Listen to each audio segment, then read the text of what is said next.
Hello, it's Rashida and I have a Project Life process video for you today.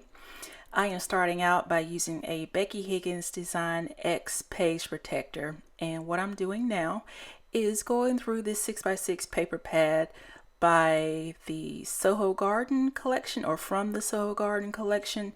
This is from 2012, so it's older, but it coordinates very well with this We Are Memory Keepers Honey I'm Home 6x6 paper pad. The colors match, and it's fairly bright, especially for the photos that I'm using today. And in terms of spring and things changing and doing different things, I thought the patterns worked very well with the photos. So I am just going to select some pattern paper here and the pattern papers from the 6x6 paper pad and trim those down to 4x6. Now, as I've said before, the Canon Selphy does not print a true 4x6, and so I printed my photos from my Canon Selphy, just to clear that up. And since they aren't a true 4x6, I'm going to inherit them to the papers that I trimmed from the 6x6 paper pad. So I'm just getting that down. I'm using my Tombow adhesive runner, which I don't believe they're going to be making those anymore. And I think I'm using my last one that I have. So I'm going to be sad after this one is used up. So anyway, I've got my photos down, and I'm going to use this stamp set from Kelly Purkey. This is called Truth Bomb. And I'm going to use the StazOn ink, which I use on the Canon Selphy paper, my photos that I print from the Canon Selphy.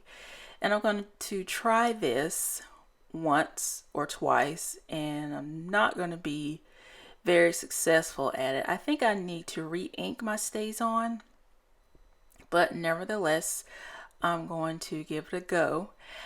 And I did not prep my stamp. Now you'll see that a lot of people use an eraser to prep their new stamps, or they rub it on their sleeve just to make sure that they get good coverage. But I didn't do this. I did not do that. I probably should have, and I may have gotten a better result, because the coverage on the stamp, when looking at the stamp, it looked like, I had good coverage, when in actuality I didn't. So you can see I stamped it twice and it did not come out as I had hoped that it would. But my backup method for that is to just use regular cardstock or paper, regular pattern paper to stamp on. So that's what I'm going to do. And instead of using StazOn ink, I use this ink from Prima. It's from their Color Philosophy line. And this color is called Chez Noir. So it's a relatively black color. Now, I don't know if I didn't get like a true, like thorough black color when stamping, because I didn't prep my stamp appropriately, but either way, I like the distressed look of it, so I just went with it, and I think it turned out okay. So I'm going to use this stamp, this sticker from Crepe Paper, from their 6x12 sticker sheet, and that may be from Maggie Holmes, I'm not sure. Now these are really old stickers, and they are from Studio Calico's Memoir collection, so I'm going to spell out Hello Spring. And what I've done is I've gone through my 12x12 paper collections, like, way back in the day when they actually had paper collections that had sticker sheets in them and a whole variety of other things. I went through those, and I got the alpha sheets out of from the collections. And because those you can just overlook them. You'll forget that you actually have them in the collection, especially if you haven't opened the collection pack. So it's good to go through those collection packs and see what you can find, and you just might find some really unique alphas to use. So I got that down, and now I'm going to use a stamp. I think I'm gonna, yes, this stamp set from Studio Calico. This is a 6x8 stamp set. It doesn't have a name, but I like it because it has the icons, like you see the utensil icons, the heart, the star, the ampersand, numbers and alphas. But I really like that top journaling spot, like this long stamp that you see here. And those icons will fit right in the squares of this journaling area. So I'm stamping it on some patterned paper from Studio Calico, from one of their 4x6 paper pads. And I'm just going to document some of the food that I recently cooked. And so I'm using the utensil icon.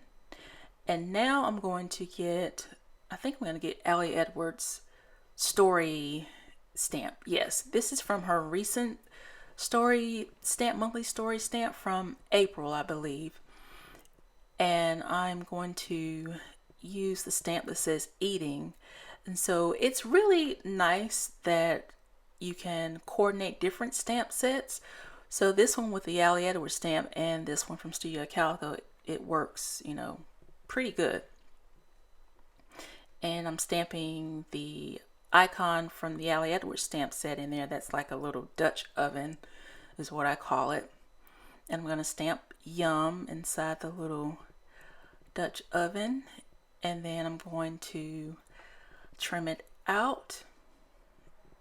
And so I have a nice journaling area to talk about what I cooked. And that is going to go on the side of the photo. Like so.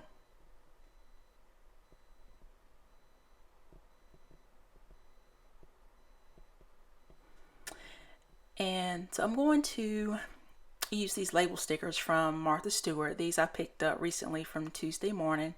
And I wanted like a resting spot for these chipboard letters that spell XOXO. So I just wanted something in the background of that, just so it would have something to rest on instead of just placed on the photo. And I do like to document what I'm currently reading. So I pulled some of these label stickers from Gossamer Blue from their Gramercy Road collection. And I'm just going to use that as a journaling area. And I'm actually going to get a stamp set to actually rate the book. So I have like a lot of foodie stamps that have ratings and things like that. But I could not find one specifically for books. And I know I have one where I can actually talk about how the book was and rate the book and everything. But after I added all my photos in, because I wanted to see how everything was looking like, once I get to a certain point, I like to see how everything looks together in the page protector. So what I'm doing now is looking for 4x3 papers to go in the top 3x4 or top 4x3 pocket in the bottom 4x3 pocket, because they're both horizontal. So I'm just going to trim those up. And because I'm going to talk about how I felt about this book, I did not want like a bright cheery card to go in the bottom portion of the page protector, which is why I chose this black and white 4x3 card.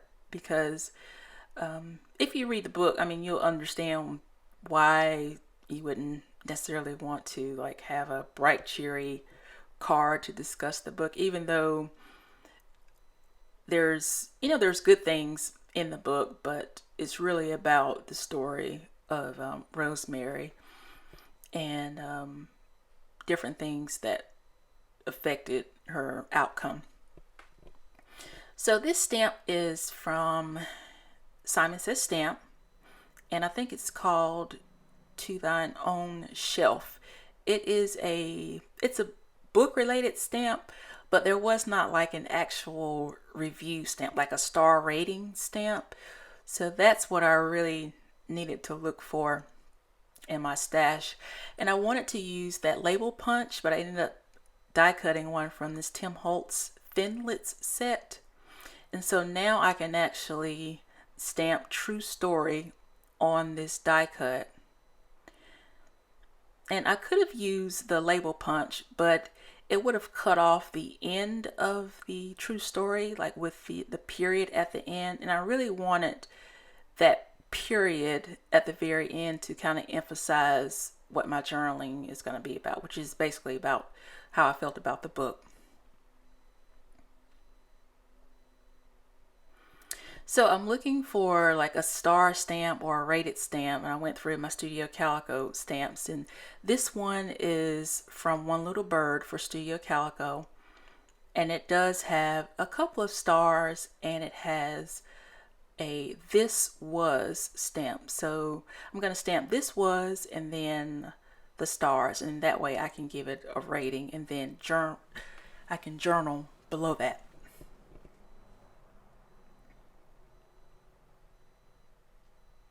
And again, I'm using this Prima Color Philosophy ink, and I actually like that ink. It's it's not like a true black, but I think it has like more gray in it than like actual solid black.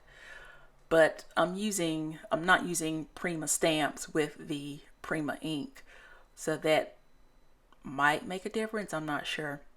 I would think that companies would use their own stamps to test out their own ink, so you may get different results when you use different stamps. I'm not sure.